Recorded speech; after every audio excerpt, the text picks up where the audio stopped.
Ward number 7 आत्मा की वापसी एक सच्ची घटना पर आधारित। दिल्ली के बाहरी इलाके में एक पुराना अस्पताल है।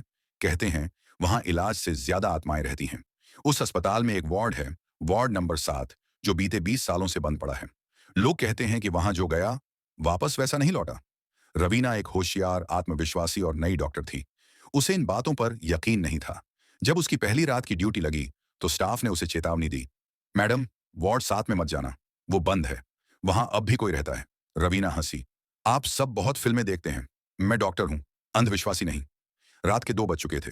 अस्पताल में सन्नाटा पसरा था। नाइट शिफ्ट स्टाफ उनींदा था। तभी नर्सिंग स्टेशन की मशीन पर एक बीप की आवाज आई। वो बीप आ रही थी वार्ड नंबर 7 से। रवीना चौंकी, किसी ने मशीन चालू की है क्या? उसने एक टॉर्च उठाई और अकेली उस बंद वार्ड की ओर बढ़ गई। वार्ड का दरवाजा जंग लगा था, लेकिन वो धीरे धीरे खुद ब खुद खुल गया।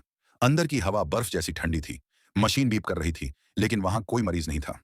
रवीना ने देखा, एक ईसीजी मशीन चालू थी, स्क्रीन पर धड़कनें दिख रही थीं, लेकिन वहां कोई नहीं था। तभी, डॉक्टर, मेरी जान क्यों ली? ये आवाज किसी के कान के पास से आई थी, धीमी, ठंडी और दर्द भरी।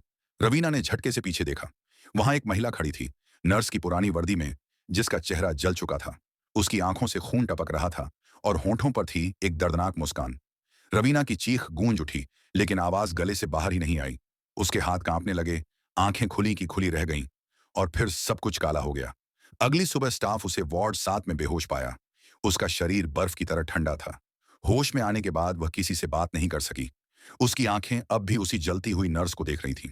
बाद में अस्पताल के पुराने रिकॉर्ड से पता चला, 1993 में उसी वार्ड में एक नर्स ने आत्महत्या की थी। कहा गया कि किसी डॉक्टर ने उसका फायदा उठाया और बदनाम करके उसे छोड़ दिया था।